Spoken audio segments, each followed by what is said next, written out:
ಎಲ್ರಿಗೂ ನಮಸ್ಕಾರ. ಭಾಳಷ್ಟು ದಿನಗಳ ನಂತರ ಮತ್ತೊಂದು ಕಥೆಯೊಂದಿಗೆ ನಿಮ್ಮ ಮುಂದುಗಡೆ ಬರ್ತಾ ಇದ್ದೀನಿ.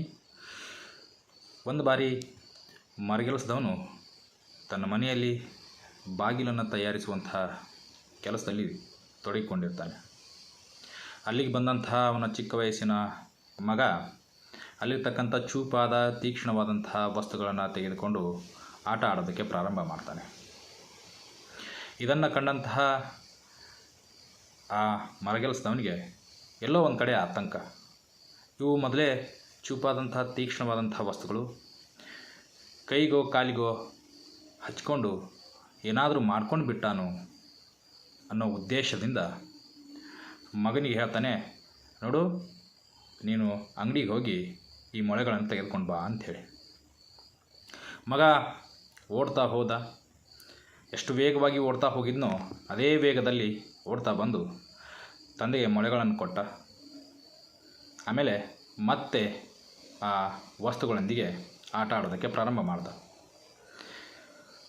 ಆಗ ತಂದೆ ಅಂದ್ಕೊಳ್ತಾನೆ, ಇವನಿಗೆ ಏನಾದರೂ ಬೇರೆ ಕೆಲಸ ಕೊಡಬೇಕು, ಆ ಕೆಲಸದಲ್ಲಿ ಈತ ದಿನವಿಡೀ ತೊಡಗಿಕೊಂಡಿರಬೇಕು.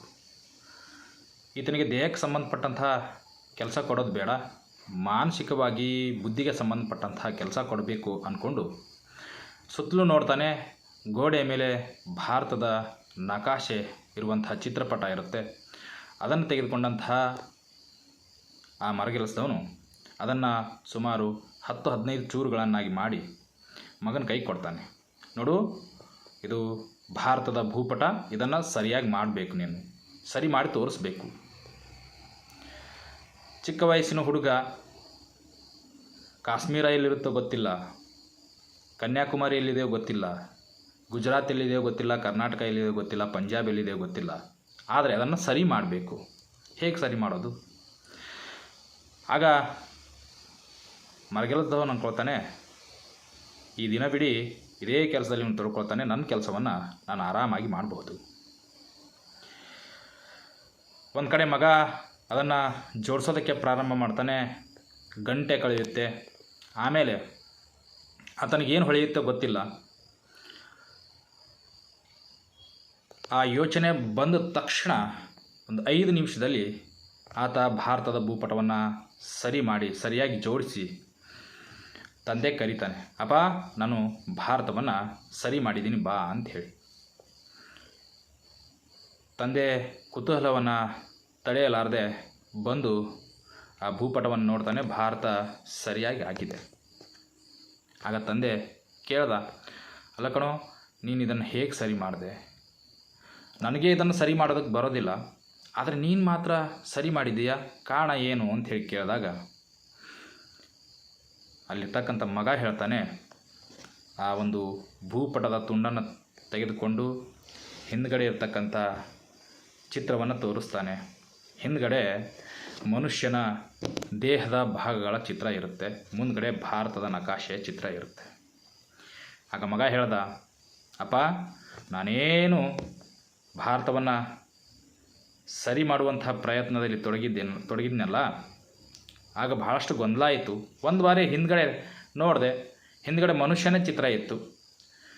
ನಾನು ಮನುಷ್ಯನನ್ನು ಸರಿ ಮಾಡಿದೆ, ಭಾರತ ತಾನಾಗಿಯೇ ಸರಿ ಆಯಿತು ಅಂಥೇಳಿ.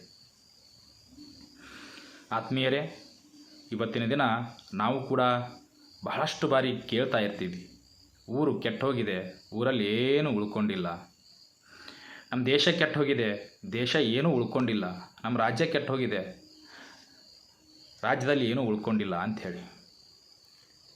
ಆದರೆ ಒಂದು ಬಾರಿ ಯೋಚನೆ ಮಾಡಬೇಕು, ಕೆಟ್ಟಿರುವಂಥದ್ದು ನಮ್ಮ ಊರ, ನಮ್ಮ ರಾಜ್ಯನ, ನಮ್ಮ ದೇಶನ, ಅಥವಾ ಆ ರಾಜ್ಯದಲ್ಲಿ, ದೇಶದಲ್ಲಿ, ಊರಿನಲ್ಲಿರ್ತಕ್ಕಂಥ ನಾವುಗಳ ಅಂಥೇಳಿ.